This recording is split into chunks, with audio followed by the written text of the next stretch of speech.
This is apropos. The Iran-backed Hezbollah militant group is said to be in talks with the Lebanese government over its disarmament. A senior official is reporting to the Reuters news agency that the organisation is ready to discuss handing over its weapons on condition that Israel agrees to fully withdraw from the country.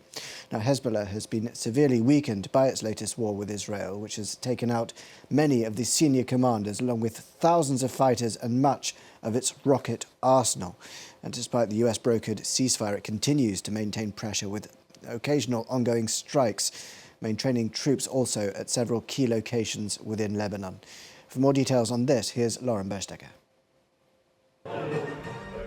A potential breakthrough and another sign of shifting power dynamics in the Middle East. A senior Hezbollah official said the group was ready to surrender some of its weapons to the Lebanese army on conditions Israeli troops withdrew from several key positions in the country's south.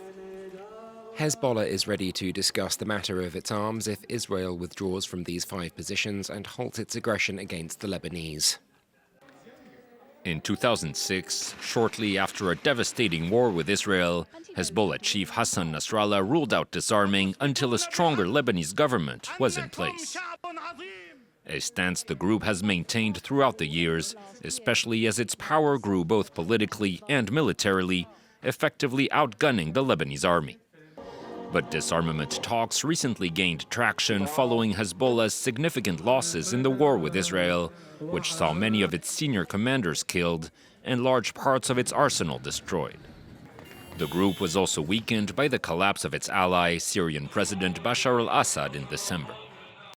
Upon taking office in January, Lebanese President Joseph Aoun vowed to establish a state monopoly on weapons for the first time since the Lebanese Civil War. Several Lebanese ministers have also called for a Hezbollah disarmament timeline to be established. Yet any hope the US or Israel could compel the Iran-backed militia to lay down its weapons seems for now out of reach. Hezbollah says it will only deal with the Lebanese army, while several Lebanese officials, including the president, have ruled out disarming the group by force. It's also unlikely Israel will agree to withdraw its troops from southern Lebanon without demanding Hezbollah disarm first.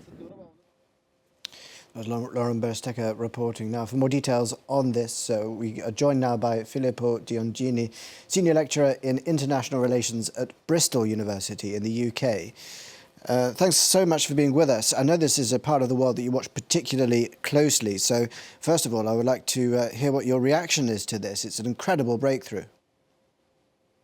Yes, it is an important information if it is confirmed, as it seems like it is. It means that Hezbollah may decide to entertain a diplomatic process, a dialogue with the Lebanese institutions to possibly progressively disarm and therefore perhaps decide to then integrate within the Lebanese institution in a political manner and not in a military manner anymore.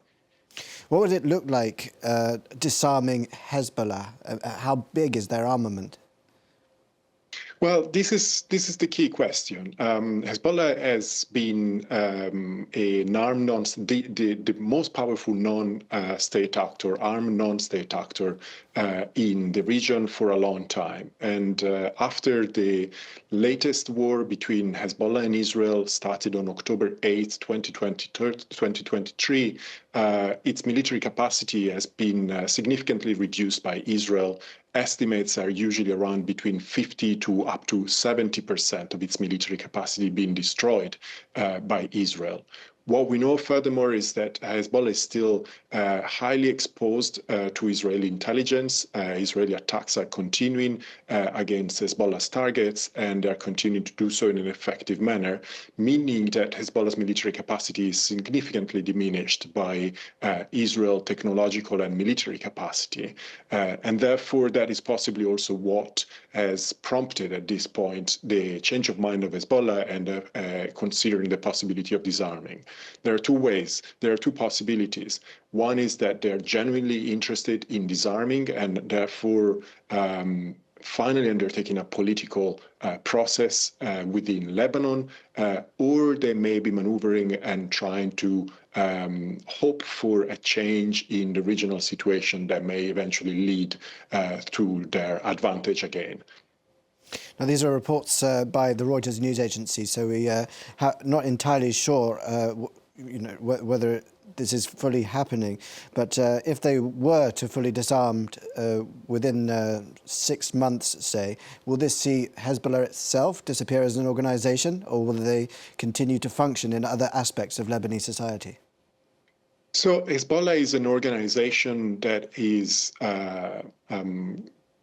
composed and made of different parts. It has a military branch, a political branch, it has social activities, economic activities, a very complex entity in itself, meaning that even if its military branch is dismissed and disarmed, it will continue to exist in one way or another as a political entity and as a social entity. Let us not forget that the latest elections in Lebanon have confirmed that Hezbollah still has a significant popular support. Surveys as well have shown that the Shia, especially the Shia community of Lebanon, is still relatively supportive of its political elite, the traditional political elite of Lebanon that represents the Shia community, so Amal and Hezbollah, meaning that they will still have political support for their existence. It will be a different process if it actually materializes, and one that possibly will be more peaceful and not determined by the use of weapons, but by political dialogue between political actors within Lebanon and the rest of the region. I imagine that Israel does fully withdraw and Hezbollah does disarm. Does that mean that there can be hopes for peace on that particular border, or are there other groups which could step into the void?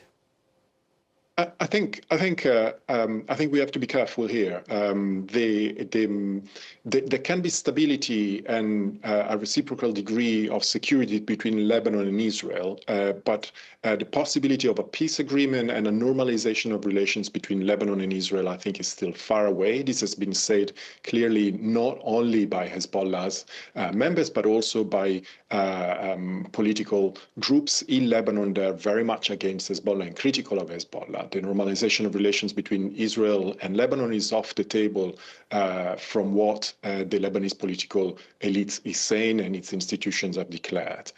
So what we can hope for at least is a degree of stability and a degree of prosperity on both sides without necessarily coming to the conclusion of a peace agreement between Lebanon and Israel.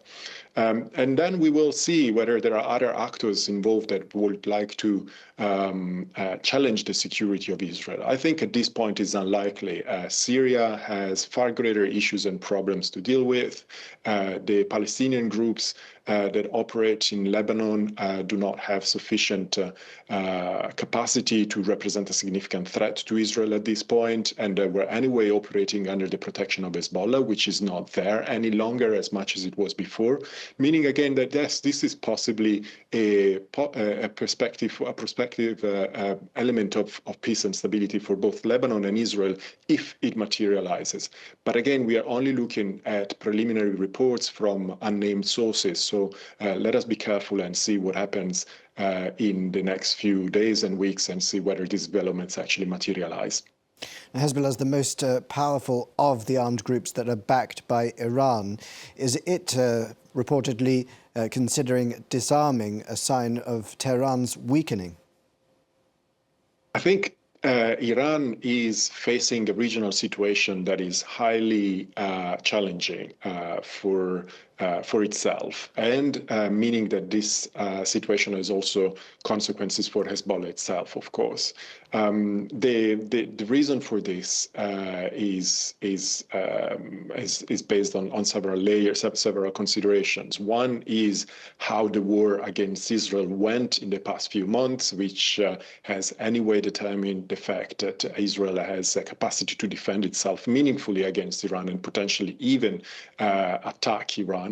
Iran significantly. The second aspect is that Iran has lost in a few weeks one of its major allies, that is Bashar al-Assad in Syria. And the third aspect is that Iran itself is facing its own internal challenges economically due to the sanctions. And it is of today the news that apparently there will be talks between Iran and the Trump administration regarding the nuclear developments in Iran, and we shall see. Meaning that these are talks that indicates the fact that Iran, yes, is open to dialogue and to sort of revise its stance towards the region, depending on how these talks will proceed, though. Could we infer that there is the chance that the other Iran-aligned groups could follow suit, the Houthis in Yemen and indeed Hamas in the Gaza Strip? We will have to see. These are different theaters, different situations. The Houthis are far away. They are in Yemen, as you were saying. They have promised that they will continue their attacks until when the situation in Palestine will be settled. Hamas is on a different trajectory. They are acting within Gaza, and they're doing so in relative autonomy. They don't have direct access from the support that they may or may not receive from Iran at this point. And there, the developments are mostly related to the negotiations that are between Hamas and Israel, as brokered by the United States and Qatar and the others. So these are all conflicts that are progressively becoming independent from each other. And yes, definitely a weaker role of Iran will also have effects on those conflicts, and therefore weaken further actors such as Hamas and the Houthis. Filippo Dionigi from Bristol University, thank you so much for that insight. It's time now for a short break. Stay tuned to us here on France 24.